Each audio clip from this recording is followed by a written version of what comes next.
Hoje nós estamos recebendo aqui o psiquiatra e psicólogo Augusto Cury. Prazer em tê-lo aqui conosco, doutor Augusto Cury. É uma honra estar com vocês aqui no Diário Brasília. Doutor Augusto Cury, como que aconteceu um ateu convicto como o senhor? De repente, o senhor conheceu Jesus, descobriu quem é Jesus, se tornou um cristão? Bom, eu fui um dos maiores ateus que já pisou nessa terra. Creio que fui mais ateu do que Nietzsche, que escreveu sobre a morte de Deus, e inclusive Marx, que abordou que Deus, a busca por Deus, é o ópio que entorpece a mente humana. É provável que fui mais ateu do que Freud, do que Jean-Paul Sartre e Diderot. Como eu pesquiso uma das áreas que é considerada a última fronteira da ciência, o mundo onde nascem os pensamentos, para mim Deus era fruto do espetáculo das ideias, de um cérebro que não aceitava o seu fim, o seu caos, na solidão de um túmulo. E a teoria que eu desenvolvi, como psiquiatra e pesquisador da psicologia, ela estuda o processo de construção de pensamentos e de formação de pensadores. Eu usei essa teoria para analisar como mentes brilhantes romperam o cárcere da inteligência e produziram novas ideias, como Freud, Einstein, Hegel, Kant, Agostinho e assim por diante. E fui até esse homem mais famoso da história, chamado Jesus Cristo. Eu analisei os seus comportamentos, as suas reações e as entrelinhas das suas atitudes nos focos de tensão, nas suas 4 biografias, ou chamado Evangelhos, em várias versões. Eu esperava encontrar uma pessoa construída por um grupo de galileus que queriam produzir um herói para romper o jugo de Tibério César, que era imperador romano.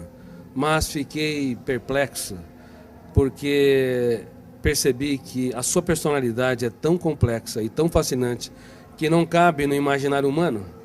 Para você ter uma ideia, no exato momento em que ele foi negado por Pedro, ele olhou para o mais forte dos discípulos, e embora sendo golpeado pelas palavras que bradavam, eu não o conheço, eu nunca andei com esse Galileu, ele não faz parte da história, ele cativou com a sua retina e gritou sem dizer palavras.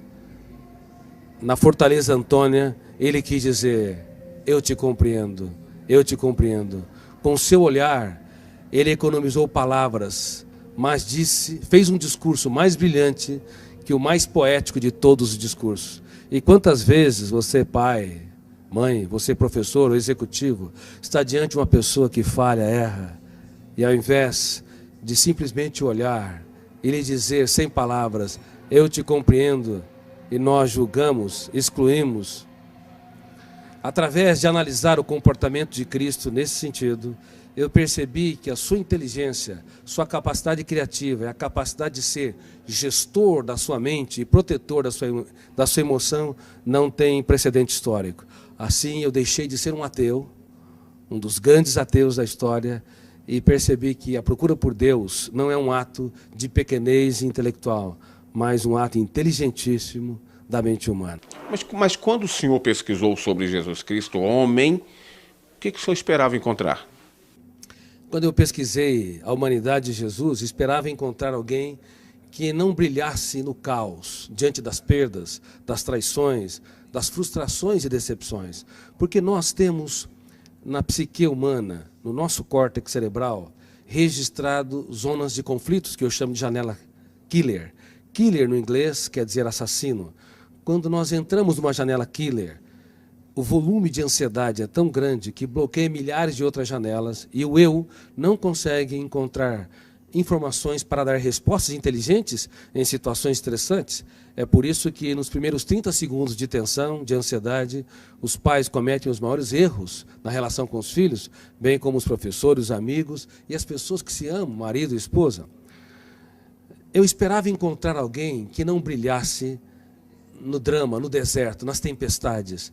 Mas é impressionante, quando o mundo desabava sobre o homem Jesus, ele, ao invés de ser preso pelas janelas killers, ele abria as janelas da sua mente, olhava para a tempestade e via nela a chuva, uma oportunidade solene para cultivar. Enquanto que nós, muitas vezes, diante das perdas, decepções, diante das lágrimas, das injustiças e fracassos, recuamos. Ele não. Ele cultivava as flores e usava suas mãos nesse processo. Muitos querem a beleza das flores, mas não têm coragem de sujar as suas mãos para cultivá-la e irrigá-la. O senhor tem, assim, uma noção do que aconteceu? Porque, na realidade, o senhor é um dos grandes cientistas do mundo, um dos grandes psiquiatras, um dos grandes psicólogos do mundo. Essa descoberta do senhor pode ser levada até para um campo científico, e eu poderia até dizer aqui que é quase que dizendo aqui que se cientificamente Deus está existindo ou Jesus é Deus. Exatamente. Ao analisar o comportamento de Jesus nas mais diversas situações que ele se encontrou, eu fiquei cônscio que esse homem não cabe no imaginário humano. Somente alguém que é sobre-humano, filho de Deus, poderia ter as reações que teve nos mais dramáticos estímulos estressantes. Veja bem, no ato da traição, era de se esperar que ele fosse golpeado pelas zonas de conflito do medo ou da raiva, agredisse o seu traidor, ou se punisse e se achasse o mais derrotado dos seres humanos, porque foi traído pelo mais culto, o mais sereno, o mais tranquilo dos discípulos, Judas Iscariotes. Mas, ao invés de se punir ou punir o outro, ele olhou para o seu traidor e teve a coragem de dizer: amigo, para que vieste? Nunca na história um traidor tratou com tanta... Na história, um traidor foi tratado com tanta dignidade pela pessoa traída, indicando que Jesus não tinha medo, na verdade, de ser frustrado ou decepcionado. Ele tinha medo de perder um amigo.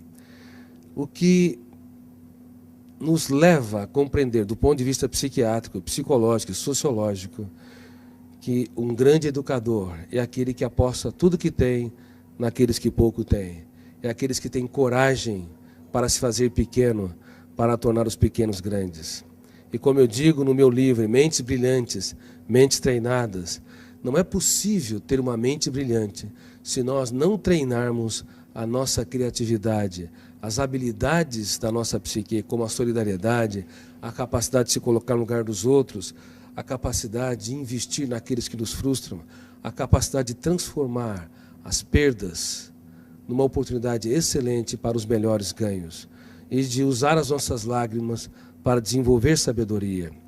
Por favor, não tenha medo dos dias mais tristes da sua vida.